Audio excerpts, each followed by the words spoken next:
Good morning, sunshine, and happy Halloween. I'm your sexy nurse. Yeah. Well, you're waking up in bed with me, Faye. What? Where we keep it real, a little cosmic, and always fabulous. So this morning, we're going deep, and I mean deep, with one of the most influential creatives to ever step out of the club and into the universe. My guest today is a visionary, a philosopher, an artist, and yes, a true club kid icon. From shaping New York nightlife in the legendary club kid era to pioneering Miami Wynwood art scene to now creating what might just be the sexiest, most soul-stirring dining experience in freaking Fort Lauderdale. Timber, all right? If you haven't gone, you're missing out, baby, all right? He's lived 1,000 creative lives, and every single one of them glitters. Please welcome the one, the only Michael Tronn.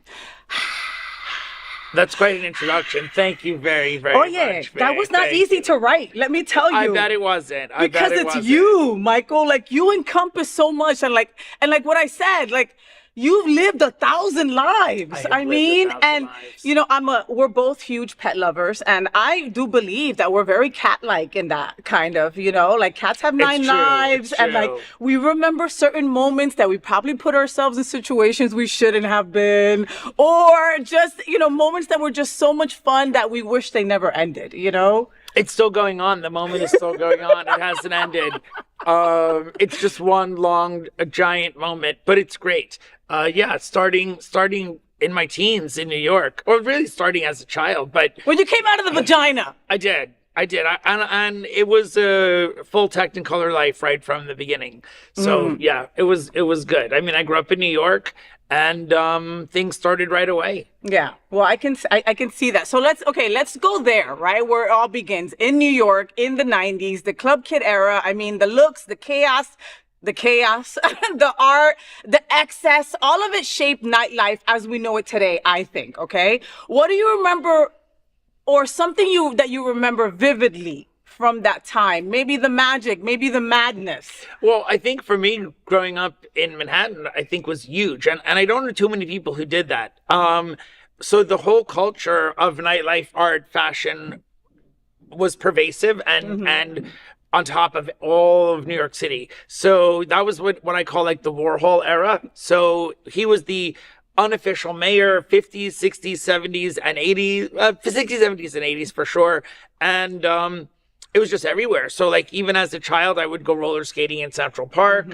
Not alone, but like there was like a proper rink in Central Park at the time called Good Skates.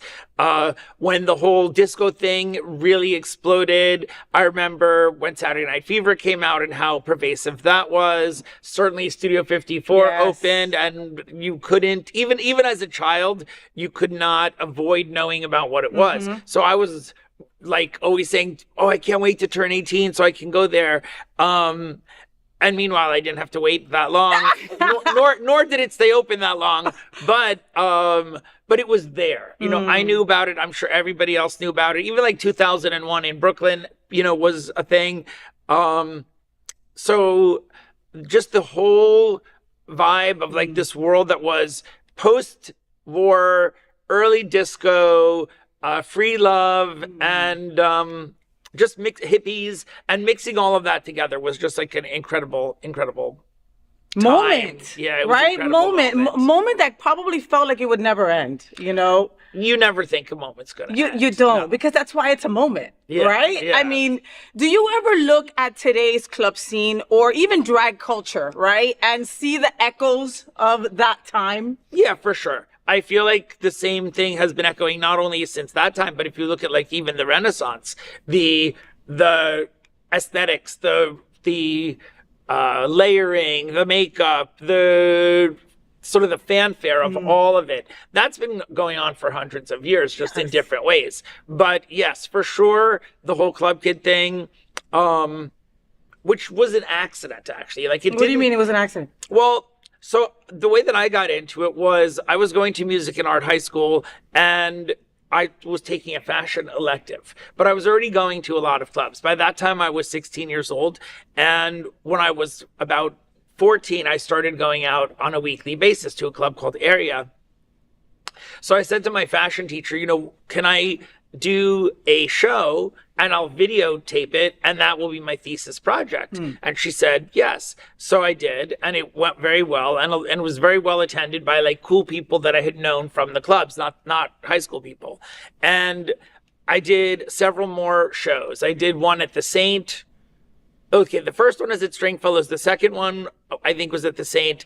The third one was at 1018, and the final one was at Tunnel. And at Tunnel, wow. yeah, this was in the 80s, though, in 1986. And at Tunnel, I met a guy named Rudolph who was the director. And he said, how about I'll just pay you to have these parties, and you don't have to do all these fashion shows. You just do parties. And I liked that idea. You're like, less work, and I could still, continue to make these incredible fashion things and wear them myself, right? It was really fun. So I said yes, of course. How could you not? Talk about right place, right time. Exactly. And you didn't have to get that fake ID. No fake IDs. It was just really, really good. And that's how I started doing events. And then there was another guy who did a lot of events around the same time. So it was really like the two of us. And then Larry T also started doing events. And we were kind of it for a while, for many years. And it started at the Tunnel, and then it went to the World, and then MK, and I did do events at Studio 54 and Palladium, and just all incredible places in New York. And then I moved down to Miami in 1997 around Christmas time. And I didn't even intend to move, but on that trip, I met Ingrid Caceres. Oh, God. One of my first crushes ever. And I would see her there at Liquid, right? And she would be sitting there with Madonna, and I would just be like, if I was that glass. I mean, like, bad. It was bad. Anyway, Yeah, she's a beauty. Oh, my God. No and doubt. still, like, she doesn't age. No, she she's looks gorgeous. exactly the same that she did in the 90s when I was Google eyes to her. Yeah, you know? she's a beauty. So you met doubt. her. I did. I wanted to. I said it was a goal. So I was on vacation for 2 weeks. I had been to South Beach many, many times, and I thought it would be really fun to move. And I had the idea that I wanted to be the director of Liquid. So this is like before the internet or anything. So I had brought my resume, just intuitively. And on the first day of the third week, I cold called Liquid, and I sort of sounded like I knew Ingrid already. And I was able to get the assistant on the phone. And they asked me what I wanted, and I sent over my resume. And like 15 minutes later, they called, and they were like, how quickly can you be here? And I was like, I don't know, 3:00. So I go over a few hours later, we meet, we hit it off. The next day I met Chris, and they hired me on the spot. I was the director of Liquid, and that's how I moved to Miami. And then it was just like a succession of amazing things. Okay, and did you and Chris clash? Did you guys work not well at all. together? Because you Amazing. moved on to throw events against Liquid, right? Yeah, but I mean, it was kind of like the tail end. It was the tail end. I mean, Liquid had already been going on for several years. No, we had a great time. So at Liquid, I did a lot of really cool fashion events. I had a party called Guido, which was on Friday nights. That was really very unique. There was never been a party before like it, and truthfully, really since. It was very insider, very cool, very fashion, very art. It was great. And obviously it had a funny name, and that's a funny story, because originally Chris was like, there will never be a party called Guido in a club that I own. I said, well, I mean, wasn't he called the Guido well, that's sort of? why, You know what I mean? So he was like, hell no. It was a little insulting, but that's why it was funny, and that's why it was clever. Well, because you also took the power back of the name. It was these Guido kids kind of throwing this amazing party, right? Well, no, so Guido was a very high fashion party. It's actually not named after Guido's. It could have multiple meanings, but that could be one. But it was really named after the character in the Fellini movie 8½. So the main character. So it was meant to be this surreal, very high production, very creative theme party that was on a weekly basis. So that was really good. And eventually, obviously, when I told Chris to think about it overnight, and the next day when we were meeting, I totally expected him to say there will never be another one. Never, this would never fly. And he goes, I could hear, all I heard was like the teacher in Peanuts going wah wah wah wah wah.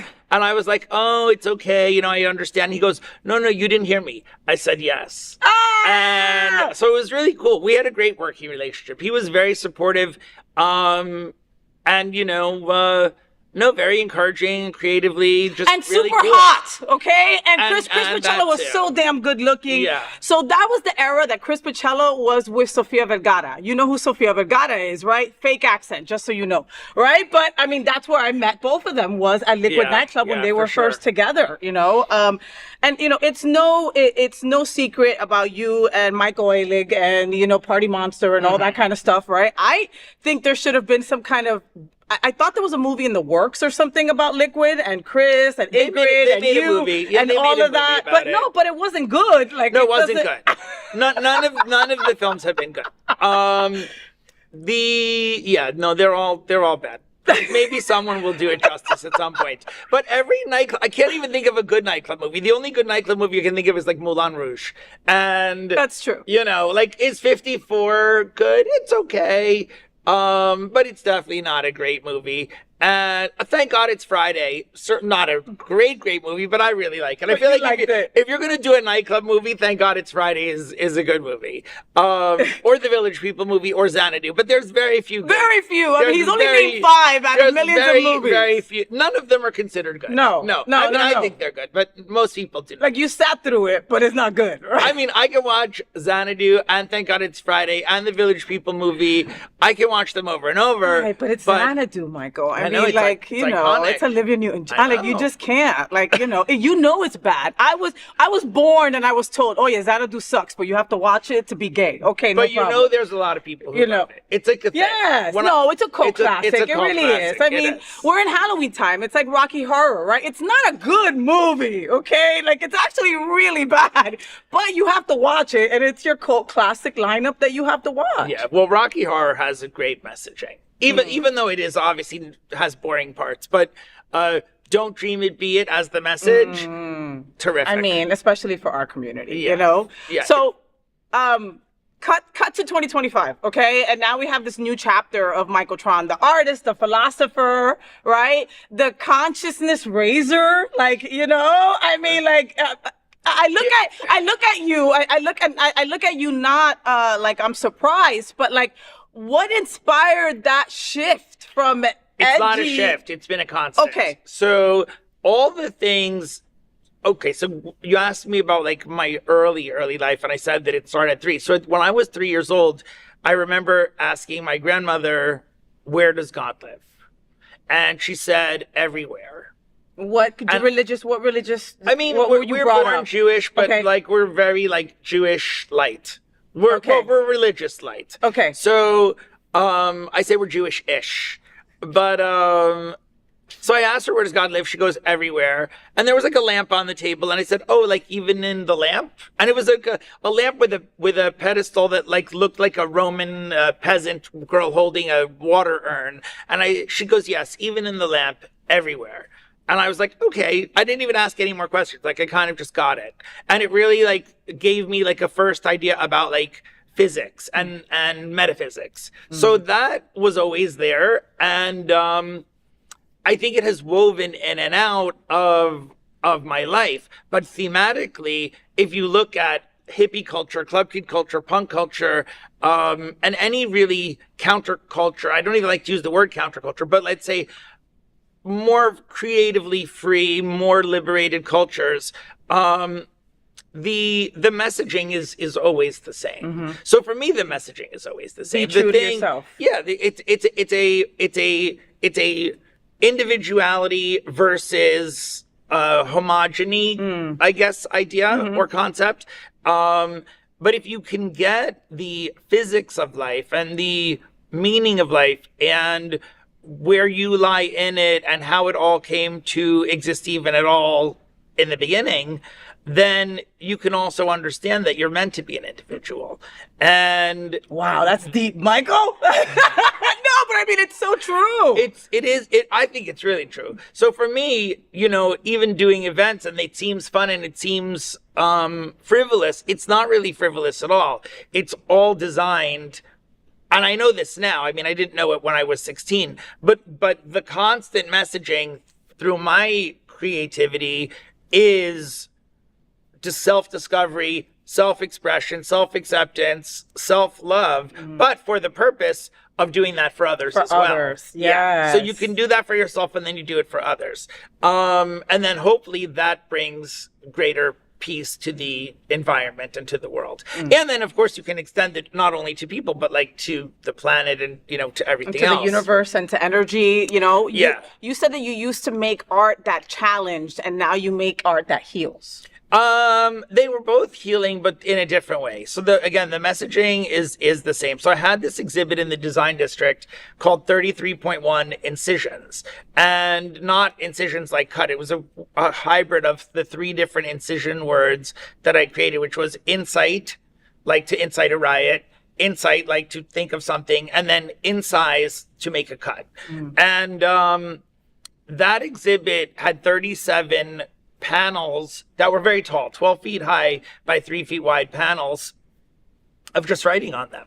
And it was designed to take the viewer on this journey, when read in sequence, from thoughtlessness to, you know, what I would say I would consider enlightenment. So the beginning of I think the first panel said, there is more to you than who you think there is right now.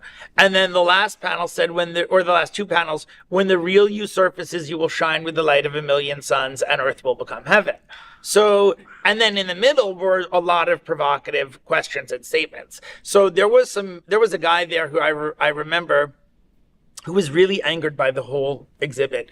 And he came up to me during the opening and he started screaming at me and he goes, "This is not art. How can you say this is art?"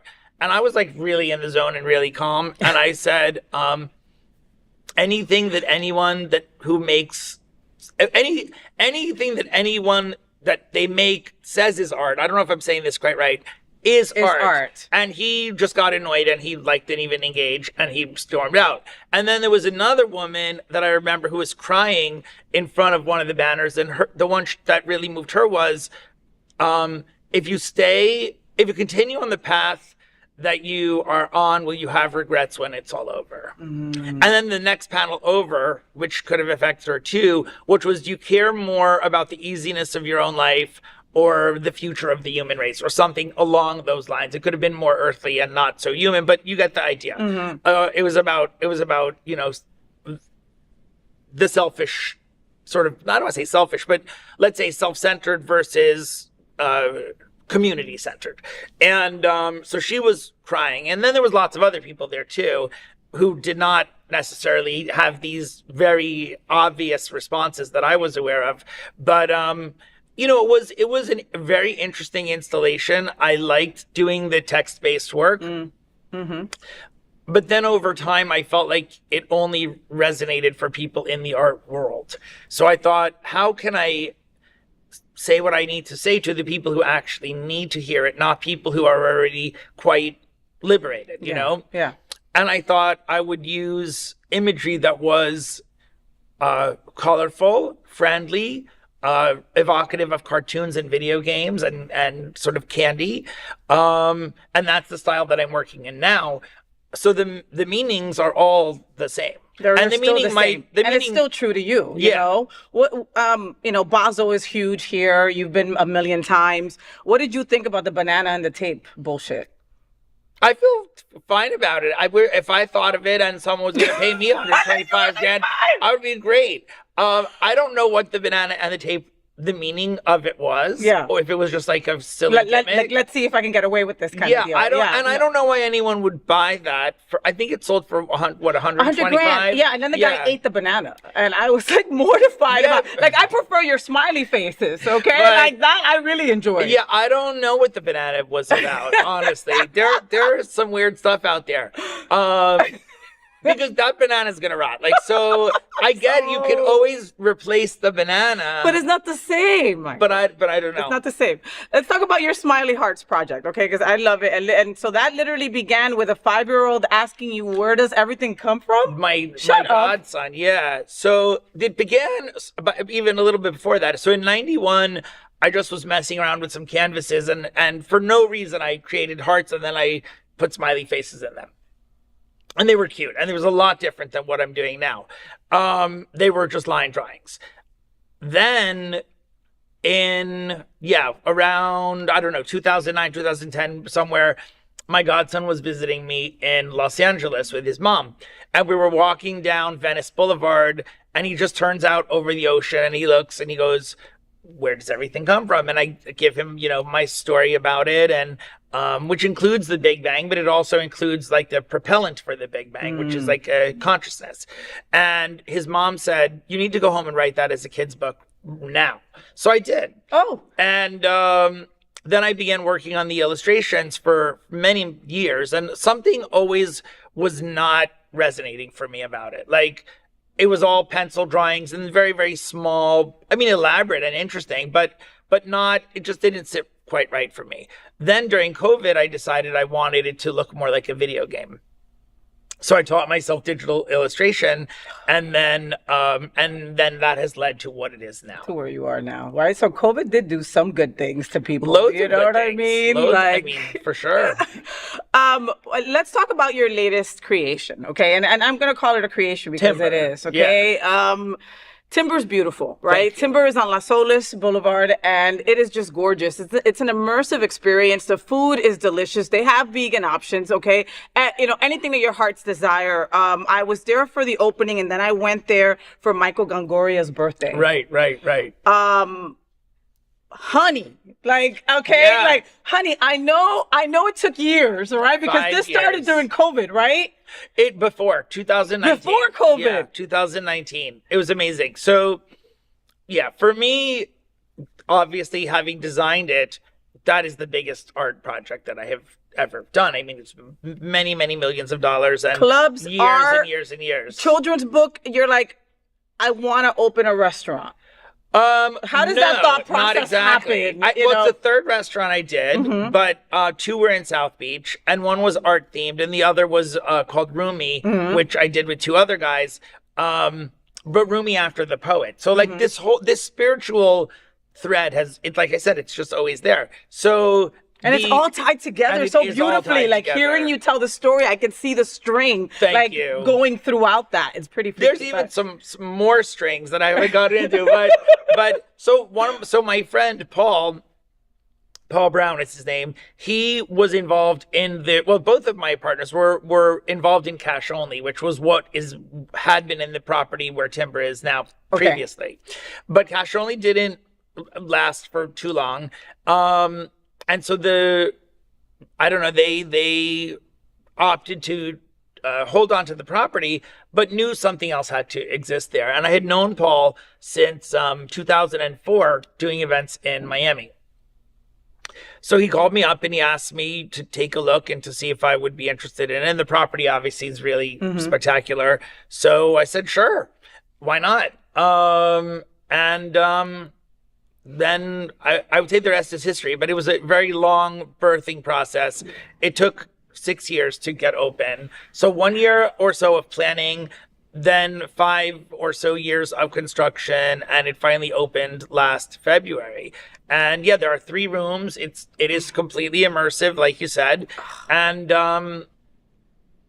each room has its own kind of vibe, but it is all designed to work together as well. So like the front room with the trees and the fireflies and the denim cushions and the live veg tables, that's like Twilight Picnic. The next dining room is called the Atrium. The first room is called the Park. The next room is called the Atrium. And that's where the flowers are all up on the ceiling. 90,000 flowers. 90,000 flowers. And each one more gorgeous than the last flower put on that ceiling. Yeah. I went with Dale Stein, who's a good friend of yours. He's also a good friend of mine. And I got to tell you, we're both, Unity on the Bay congregants, right? He's a staff member there. We had a pseudo-spiritual awakening going through your rooms. And mind you, there was music blaring. There was a million people there, but we were silent. Going through, even going to the second, even going upstairs to Annie Fierce. Yeah. And he's spinning up there. I love you, by the way. He's an incredible DJ. I'm getting chills right now because you feel it. You feel the time, space, energy that you've put into each freaking flower or each freaking table or each morsel of food. Well, even, yes. The whole thing is meant to be, all encompassing from every senses. I mean, people ask me about like my philosophical approach to hospitality, and I say, well, it's a symphony for the senses. And it is, it's composing. And I believe that like every texture, every color, every font, every element is communicating something. Even, whether it's the bricks or even the shape of the cutlery. I mean, every single thing is the shapes of the plate, Michael. You know what I mean? Like, and so it's an open kitchen concept also. So you could see what they're doing. And these chefs are so eloquent. They're just like, it's such a beautiful, it's like they're dancing back there, Michael. You know what I mean? No, it's an effing symphony at Timber back there, And every once in a while, Michael just goes up and goes, I do not do that, but it is very funny. In my office, I might do that. But aside from all the wonderful things that I mentioned, because again, I'm a little obsessed with Timber, right? What makes Timber different than other restaurants here in South Florida? I mean, I think there are a lot of beautiful restaurants, of course, but I do think we have something truly unique, and it's designed to feel familiar and innovative at the same time. It's a lot of places, I think, when they're designed, they think only of the aesthetic, because the designer is typically thinking of just aesthetics. They're designing, and whereas for me, it's the design, it's the food concept, it's the communication, there's a million things that go into my thought process when I'm creating, even if it's an event or something like Timber, or painting or anything at all. It's like there's just all these notes and all these elements that have to be included. I think that is unusual. But I also think if you just look at Timber and how there are these 3 rooms and it goes Twilight Picnic, Enchanted Garden, Romantic Date, and then upstairs, which is, I like to say it's like what I imagine Tom Ford would do if he did a tiki bar. That is a sexy, dark room. Yeah. But it's living art. Like you've said, it is. It absolutely it literally is living art. Like it feels like it moves around you while you're in the space. Yeah, I mean it is transportive. I don't think that there are other pretty restaurants, but I don't think that any are quite as transportive as Timber. And even like from arriving on the outside, like it has a French aesthetic, and everyone is familiar with what those stores and those buildings looks like, a vintage French storefront, or British as well, or even to some degree Soho. But there are none here because they're not native to the area. So my partners and I were willing to make the investment to create that. 6 years. Yes. And one of those years was COVID, and we were like, well, is this ever going to end? Like, what's going to happen to like the world? Is COVID going to go away? And we pushed through. I mean, it was a brave choice. It really. I'm not giving myself that credit. I'm just saying, like as a whole, and our investment group and whatnot. That's a lot of years of having a storefront empty, having to pay for it during that time. I mean, that was a lot of commitment. It was a huge commitment. And now, I mean, I've read a story or I've heard rumors that you might want to bring this to other cities, which would be incredible. But this is a multi-sensory experience. Like this, again, it took you 6 years because of a lot of different things, right? But I think it took you 6 years because it was supposed to take you 6 years, I don't want that to happen again to another, location, but I think you probably learned a lot during that time too. I did. I absolutely did. So did my partners. Sure. So there is a possibility of bringing this somewhere else. Yeah. Okay. It was designed as a multi-location concept, and I think it really fills a void between sort of commercial dining, let's say, like I don't know, I'm trying to think of a good, bad example. Have a good, bad example. Yeah, I don't know that I want to cite a bad example, but there is something in between commercial dining and fine dining. And I think that we really hit that sweet spot. And I think people care about presentation and experience and the feelings. For me, a lot of things are very generated about the feelings. So even though like there's no English writing in Timber saying this is what you're supposed to get out of it, although there is Tibetan on the second floor.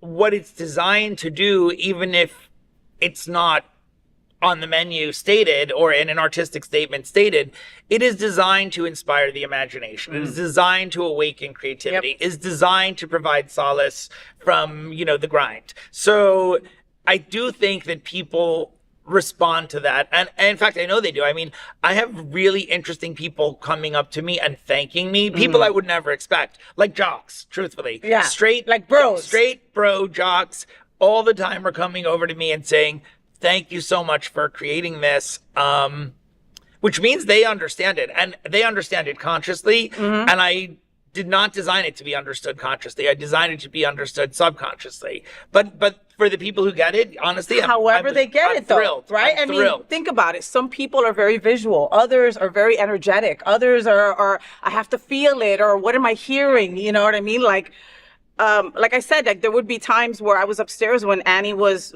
spinning, and I was still in the moment as to the tables that you had there, the artwork that you had there.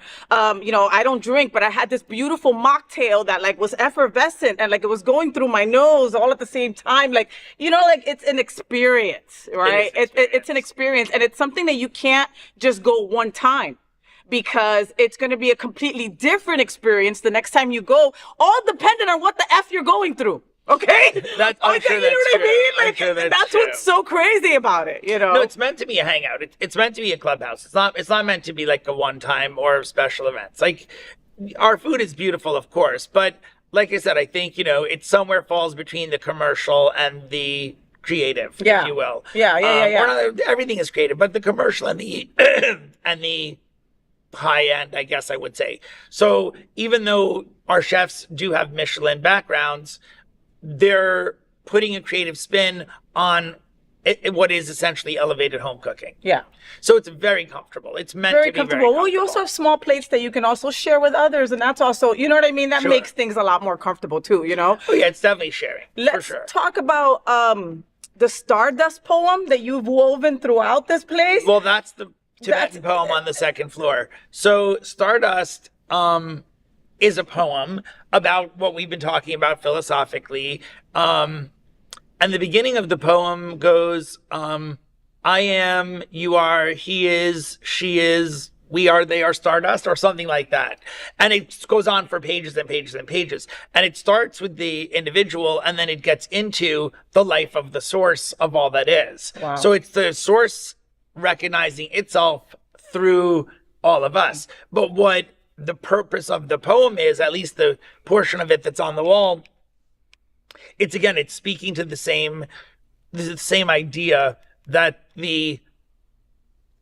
about individuality, that people are individuals, and but that we are all created out of the same original source material, stardust. So that's what that is about. I love it. Thank I love it, Michael. You should be very proud of you.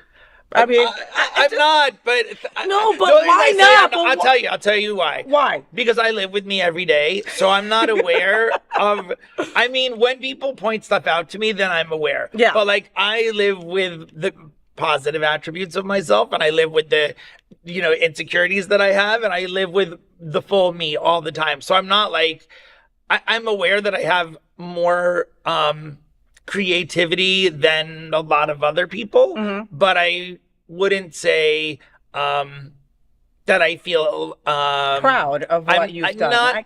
I'm proud, but you know what I mean. Yeah. I am proud, but I'm not like extra. Well, you're extra, but not like that. I think you've gone with, the universe puts in front of you what you're supposed to do. Unfortunately, people don't grab onto it, right? The door is there, and you're waiting for a fucking neon sign, and the door is there. Right. You've gone through the door. That's what I'm saying. And most people don't get that message, that download to go. I was very fortunate. I think two things about that. I think one, I very much feel the way I know a lot of musicians feel.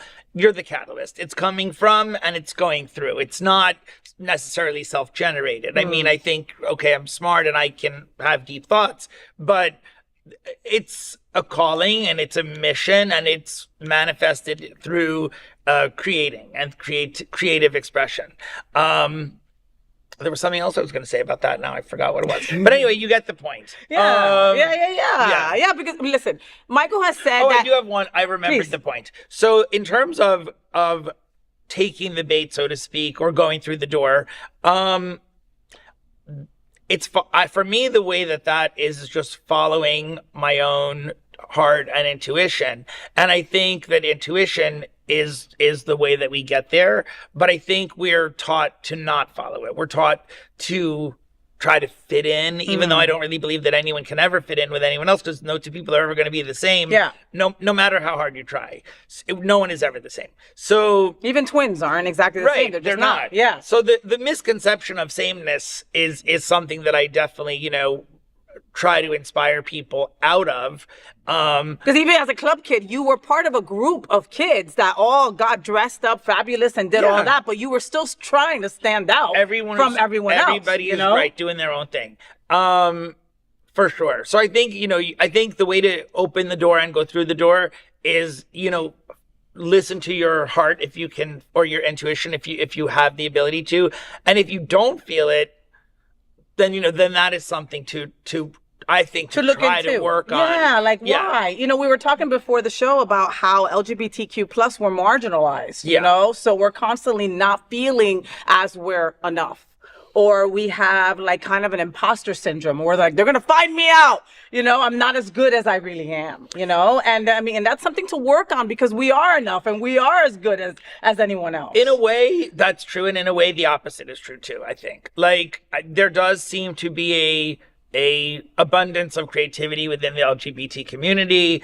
Plus, I'm not counting anybody else out within everybody, yes. but certainly there is an abundance of creativity. I think then what happens is, because of our society, in childhood and adolescence, if you are a little bit effeminate or whatever the issue might be, not an issue, that's really the wrong thing. Whatever the marker might be, would be something that the jocks would typically bully. So I know that when jocks speak to me about how they feel about timber, I'm a little surprised because I'm not accustomed to that. So you almost feel good. You feel good about it. Oh no, I feel great about it. I feel great about it. The jock telling me this. Well, I was friends, oddly, so I don't even know how it happened. So my friend group in 5th and 6th grade was jocks, straight jocks. Wow. But I was not athletic except for skiing and individual sports, but certainly not baseball or anything like that. And but I think so. There is in the modern, gay experience. I think we have the abundance of creativity, but also this sort of bullying experience that I think a lot of people go through. And so I don't feel ever not enough. I just feel other. Yeah, and that's a better way to put it. Someone asked me a question the other day about do you feel something at home on Earth or so? It was something kind of profound. And I do feel, of course, home on Earth, but I definitely also feel unique and other. And I'm aware that I do believe in souls. So I feel more like a soul than I do like a person, if you know what I mean. Yeah, I think you're more connected than the average human to universe, energy, what ifs, all of that. I think that a lot of us have that initial doubt and you skip over that doubt, right? Where you're it's attainable, it's possible. Well, I was just, I think whether, I do think reincarnation makes sense. So do you meditate? Sometimes I do a lot of yoga. Okay. But yin, not yang. Ashtanga. Not yang, but no, not Ashtanga. I do very, very slow yoga where you hold the poses for several minutes.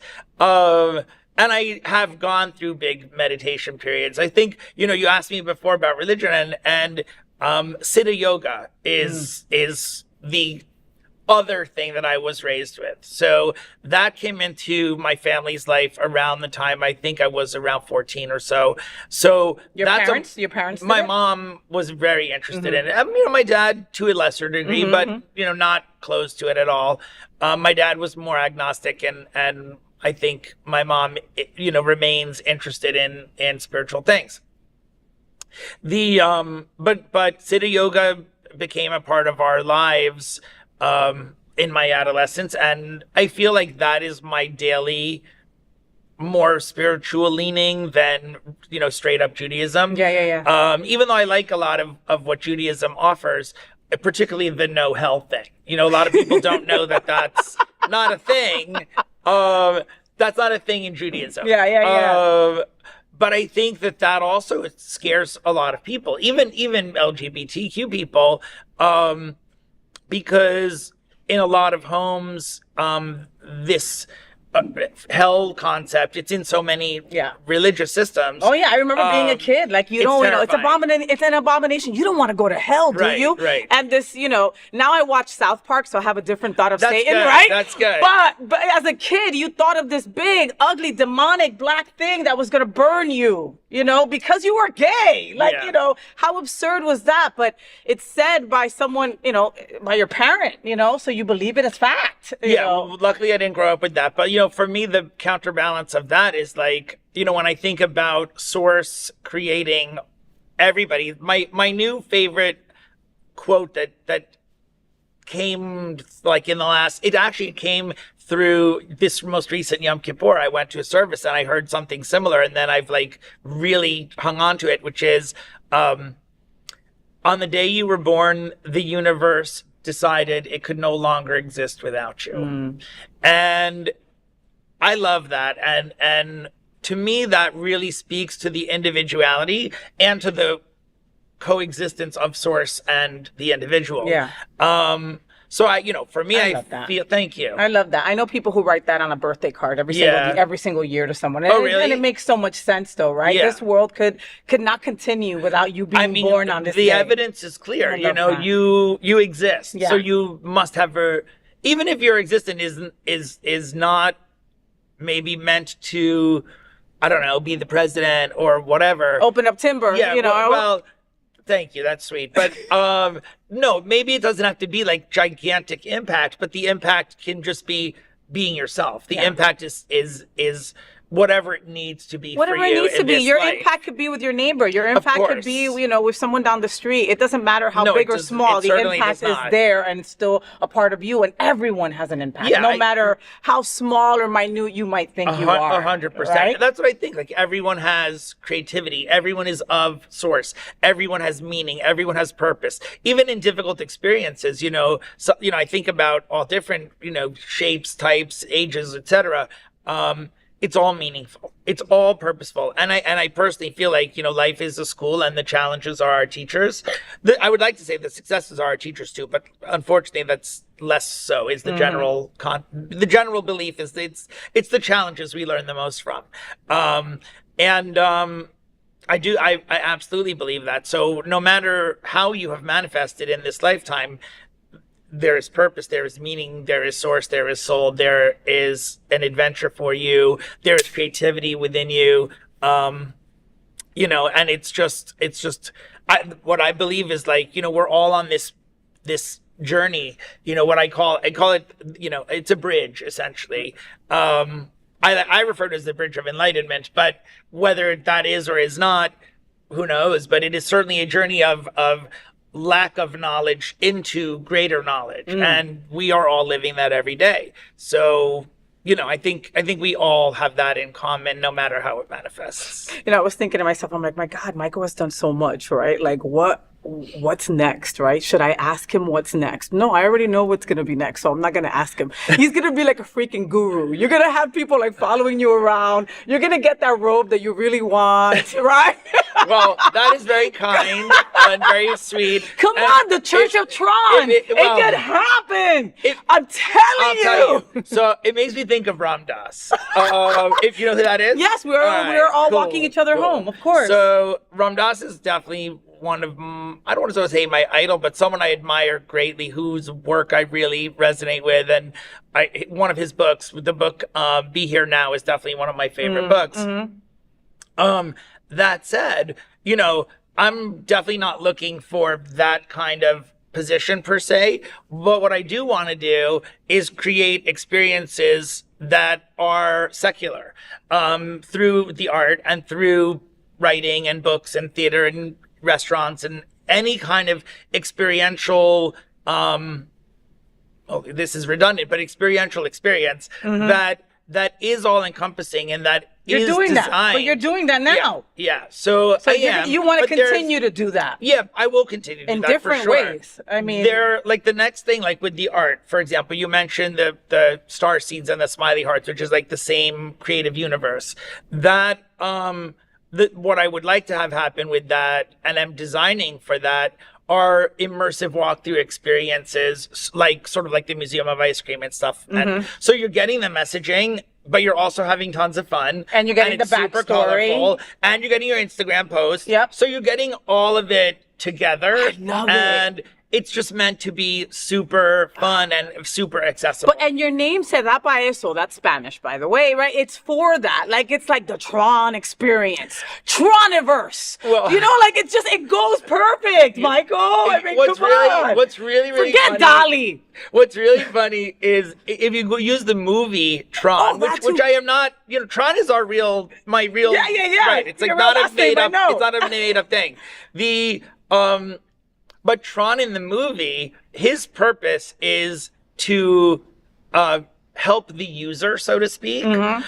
So I make a metaphor or a parallel from that. Whereas what I'm working on doing is helping people too. It's helping the user of life, helping the user of the body. Yeah. So in that way, there's an interesting, I feel like, funny coincidence with the naming It's true. there. It's true. You're like a doctor. I don't know, I'm something. You're like a nurse. I could be Something like that. You I could totally be like could. I mean, come soul, on, a soul you could. doctor. A soul doctor. I'll I'm take just saying, it. it'll work. If you were gonna say that, I will accept it. Well, okay, so Michael, let's play a game real quick before I let you go. The game right. is called Say What with Feywa, and it's a lightning round. So basically, I'm going to throw some rapid fire or questions at you. Okay. And you don't think, you just feel, you just answer. All right. All right? You ready? Sure. Okay, all right. Studio 54 or Space Miami? Studio 54. Met Gala or Dive Bar Art Show? Met Gala. Smiley Heart or Broken Heart? Smiley. New York Winter or Miami Humidity? Oh, that's a tough one. I think Miami humidity. Designing art or designing people's experiences? They're the same. Exactly, they are together, actually. Wynwood Walls or Las Olas Lights?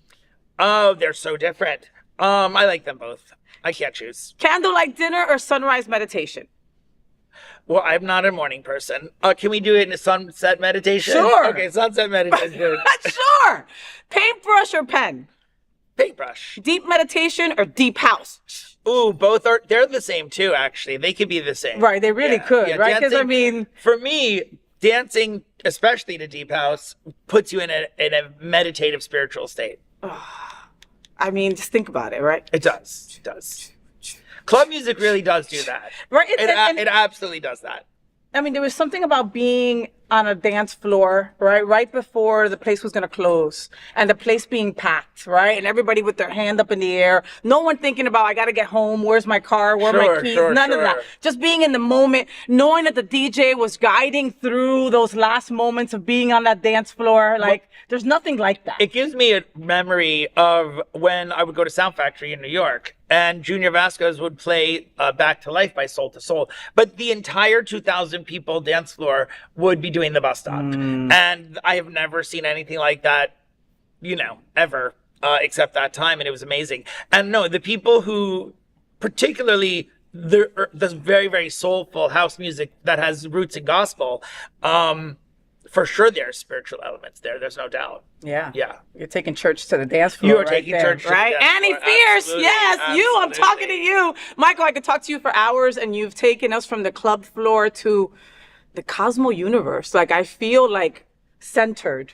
Thank I'm you. telling you, you have that power, Michael. You're very That is like the kind. next Thank thing. you. Watch. He's Tony Robbins. What's his name, right? Tony Robbins. Screw you. Get out of the way. Oh, no, Michael Tronn is coming in to take over. Thank you. You're very. I'm very not. kind. It's not about being kind. It's about trying to get a free ticket to when you start doing that kind of stuff, and I'll be in the front row. If I do, if you got it. If I do, you got it. Okay, well, there you go. All right, so everyone watching, don't forget, go experience Timber. It's more than a restaurant. It's a revelation, okay? And we are all made of stardust, so make sure that you follow Michael Tronn on all social media. That's at Michael Tronn, Tronn. And remember that love is the answer, That's what they say. right? Yeah, that it art is. is the path, and that food, well, food is divine. Food is divine. Yeah, I'm addicted. I can't help it. Me too. Me too. I am. Look into that camera and give them your best. Faye, what? Faye, what? Yeah, there you go. Michael Tronn. Make sure you go on over to Timber. Also, support him with all his art and his incredible, incredible journey that he wants to take you on life experiences with Michael Tronn. Hey, that might be the next thing. That might be the next I'm thing. just telling you. All right.